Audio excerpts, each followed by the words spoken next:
తెలంగాణ రాజకీయాల్లో రాజా సింగ్ ఎప్పుడూ కూడా ఒక ప్రత్యేకమైన స్థానం ఉంది అతనికి. మరొక్కసారి బీజేపీలో జాయిన్ అయ్యే వాళ్ళకి ఒక సంచలనమైన వార్నింగ్ ఇచ్చారు. మీరు బీజేపీలో జాయిన్ అయ్యే ముందు వరుసలోనే ఉంటారు. ఎప్పుడైతే పార్టీ కండువా కప్పుకున్నారో మీరు వెనక బెంచ్కి వెళ్ళిపోతారు అంటూ బీజేపీ పైన, ఆ పార్టీ పైన, పార్టీలో ఉన్న నేతలపైన, దానికి జాయిన్ అయ్యే ఎవరైతే నేతలు ఉన్నారో, ఆ పార్టీలో జాయిన్ అయ్యే నేతలు ఎవరైతే ఉన్నారో వీళ్ళందరికీ రాజా సింగ్ సంచలనమైన వార్నింగ్ ఇచ్చారు. అసలు ఈ వార్నింగ్ ఏంటి? ఎందుకు రాజా సింగ్ ఎవరిపైన తిరుగుబాటు చేస్తున్నారు?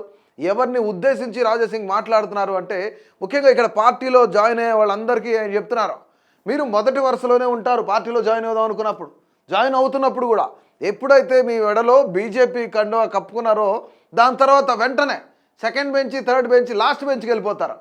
సో అందరూ కూడా జాగ్రత్తగా ఉండండి. మరొక మాట ఏంటంటే, ఎప్పుడైతే మీరు పార్టీలో జాయిన్ అయ్యారో ఆ పార్టీలో మీ సొంత కార్యకర్తలకి, సెకండ్ గ్రేడ్ లీడర్స్కి మీరు పదవులు ఇప్పించుకోలేరు.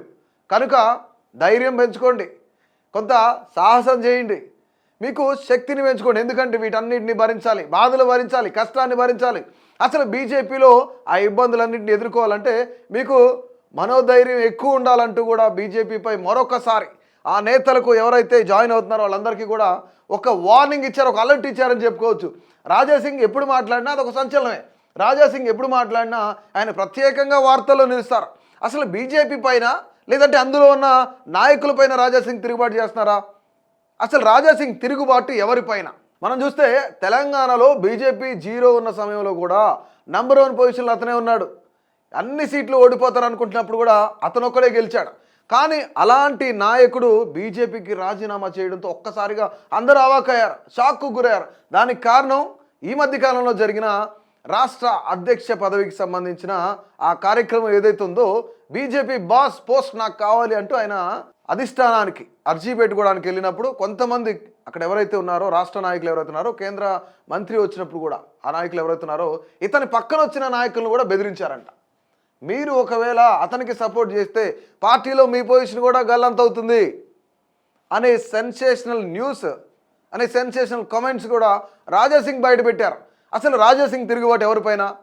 పార్టీ పైన, పార్టీలో ఉన్న పెద్దలపైన, కేంద్ర మంత్రులపైన, అసలు అతనికి అధ్యక్ష పోస్టు ఇవ్వని నాయకులపైన, రాకుండా కొంతమంది నాయకులు చేశారు. నిజంగానే కిషన్ రెడ్డి పైన ఏమైనా కోపం ఉందా? ఈటెల రాజేంద్ర పైన ఏమైనా కోపం ఉందా? రఘునందన్ పైన ఏమైనా కోపం ఉందా? రీసెంట్గా అధ్యక్ష బాధ్యతలు తీసుకున్న రామచంద్రరావు అసలు ఇతనికి నచ్చలేదా? బీజేపీ అనేది హిందువులకు చాలా గౌరవమైన పార్టీ, బీజేపీలో ప్రతి ఒక్కరు స్వేచ్ఛగా ఉండొచ్చు, కానీ కొంతమంది బీజేపీ అనేది వాళ్ళ డాడీ పార్టీ అనుకుంటున్నారు అనేసి రాజా సింగ్ సంచలన కామెంట్ చేస్తున్నారు.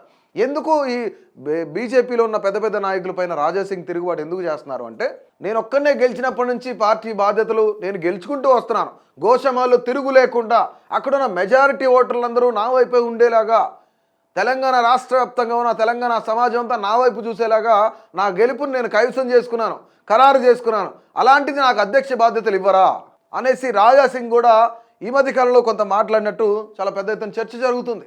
మరీ ముఖ్యంగా ఇప్పుడు కొత్తగా పార్టీలు అంటే ఇటు కాంగ్రెస్, బీఆర్ఎస్ పలుచబడుతుంది, రానున్న రోజుల్లో బీజేపీ అధికారంలోకి వస్తుందని బీజేపీ నాయకులు కానీ, కేంద్ర మంత్రులు కానీ, లేదంటే రాష్ట్ర నాయకులందరూ ఇటు ఈటెల రాజేంద్ర, రఘునందన్, రామచంద్రరావు, కిషన్ రెడ్డి ఇలాంటి వ్యక్తులు ఎవరైతున్నారో రానున్న రోజుల్లో ఖచ్చితంగా బీజేపీ తెలంగాణలో పాగా వేయబోతుంది.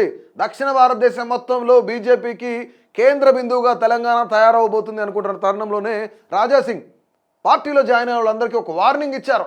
మీరు పార్టీలో జాయిన్ అవుతున్నారు, చాలా బలంగా ఉండాలి, దృఢ సంకల్పంతో ఉండాలి, అన్నిటినీ భరించే శక్తి కావాలని దేవుడికి ప్రార్థన చేసుకోండి అని చెప్తున్నాడు.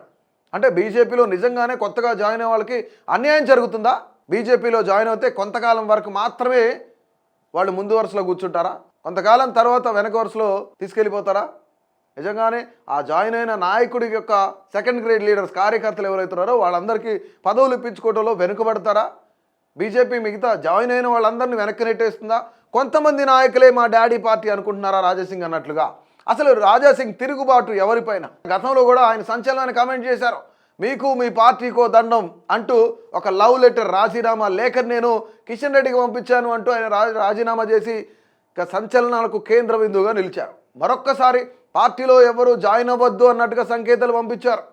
అధిష్టానం ఆయన యొక్క రాజీనామాను యాక్సెప్ట్ చేసిందనే బాధతో ఉన్నారా, భావోద్వేగానికి గురవుతున్నారా, లేదంటే అసలు బీజేపీని డ్యామేజ్ చేసే పనిలో ఉన్నారు? ఇంత జరుగుతున్నా రాజా సింగ్ మాత్రం సంచలనమైన మరో కామెంట్ ఏంటంటే, నేను ఎప్పటికీ బీజేపీ కార్యకర్తనే, నేను రాజీనామా చేసినప్పటికైనా, అధిష్టానం నా రాజీనామా లేఖను యాక్సెప్ట్ చేసినప్పటికైనా నేను బీజేపీ కార్యకర్తనే, బీజేపీ మా డాడీ పార్టీ అనుకుంటున్న వాళ్ళందరికీ వార్నింగ్ రూపంలో ఆయన తెలియజేశారు. నిజంగానే కేంద్ర మంత్రులతోనో లేదంటే కేంద్ర వర్గాలతోనో ఆయనకి కొన్ని సత్సంబంధాలు ఉన్నాయా, అమిత్ షా మోడీతో మళ్ళీ మాట్లాడుతున్నారా, మళ్ళీ బీజేపీలోకి వస్తారా లేదా అనేది ప్రతి ఒక్కరు కూడా మీ యొక్క అభిప్రాయాన్ని అయితే తప్పకుండా తెలియజేయండి.